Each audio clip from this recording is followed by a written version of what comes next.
যারা বলছো যে আমরা বিজেপিকে এনেছি অন্নপূর্ণা ভাণ্ডারের জন্যই, তো তাদের জন্য বলছি যে না, আমরা সিদ্ধান্ত নিয়েছি যে বিজেপিকে আমরা এনেছি, আমরা পরিবর্তন চাই, তাই আমরা বিজেপিকে এনেছি। হ্যাঁ, সব ঠিক আছে, সব ঠিক আছে, কিন্তু তাদের জন্য বলছি একটু চিন্তা করে দেখো যে যারা এই টাকার উপর নির্ভরশীল,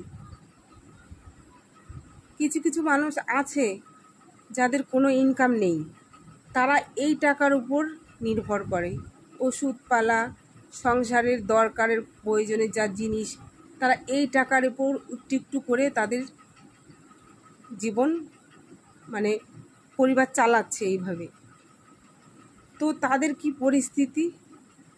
সবার অ্যাকাউন্টে তো টাকা যায়নি, যে টাকা দফায় দফায় ছাড়ার কথা, তো 2 দফায় টাকা ছাড়ছে, কজনা পেয়েছে।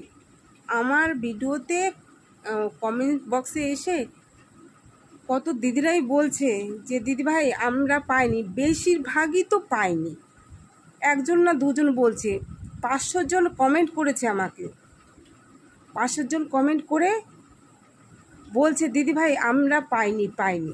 তো 2-1 জন বলেছে যে আমরা পেয়েছি দিদিভাই, আমার ঢুকেছে। তো জানি না কতটা সত্য, আর যদি নাও ঢোকে তাহলে তারা মিথ্যা কথা কেন বলবে? ঠিক আছে, সেটা ঠিক আছে, কিন্তু আমার এইটাই বক্তব্য যে যারা এই টাকার উপর নির্ভরশীল তাদের কি পরিস্থিতি? হ্যাঁ, তাদের তো খুবই মানে সংসার চালানোই দায় হয়ে যাবে, যে এই টাকা ওষুধপালা, হ্যাঁ, যাদের বাড়ি ইনকাম করার লোক নেই, হ্যাঁ, তাদের কি পরিস্থিতি হবে? তো যারা স্বাভাবিক জীবন মানে ভালোভাবে চলছে, যাদের সংসার, তারা তো বুঝবে না যে যাদের বাড়িতে খেটে খাওয়ার মানুষ নেই, তারা কিন্তু এই 2 পয়সার জন্যই কিন্তু অপেক্ষা করে আছে যে না আমরা এই টাকা দিয়ে, এই টাকাটা মাস গেলে তো আসে, কিছু সংসারের সাপোর্টে এই পয়সা দিয়ে হয়ে যায়। তো যাই হোক, লক্ষ্মীর ভাণ্ডারের টাকাটা দেওয়ার কথা, সেটাও কিন্তু দিচ্ছে না। মাননীয় মুখ্যমন্ত্রী বলেছিলেন যে অন্নপূর্ণা ভাণ্ডার যতদিন না হয় ততদিন লক্ষ্মীর ভাণ্ডার দিয়ে যাব, এই কথাটা তো বলেছিলেন। তাহলে সেই কথাটাও রাখেনি। ঠিক আছে, কাগজপত্র ঝুট ঝামেলা হচ্ছে,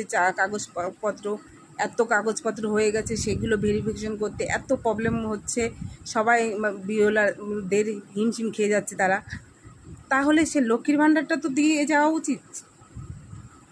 এই যে 2 মাস হয়ে যাচ্ছে, তো কারো অ্যাকাউন্টে ঢুকেছে টাকা, কারো ঢুকেনি। তাহলে ঢুকেছে কয়েকজনের ঢুকেছে, আর বেশিরভাগই ঢোকেনি।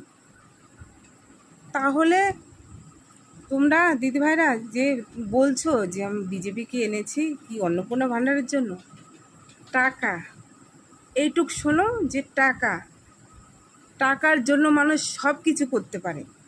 হ্যাঁ, আজকে এই দেখো বড় বড় নেতা মন্ত্রীরা, হ্যাঁ, চুরি করে আজকে এই যে তৃণমূলের চুরি করে আজকে তাদের কি পরিস্থিতি, এই টাকার জন্যই, কিন্তু এই টাকার জন্যই তারা চুরি করে আজকে জেল খাচ্ছে, মার খাচ্ছে।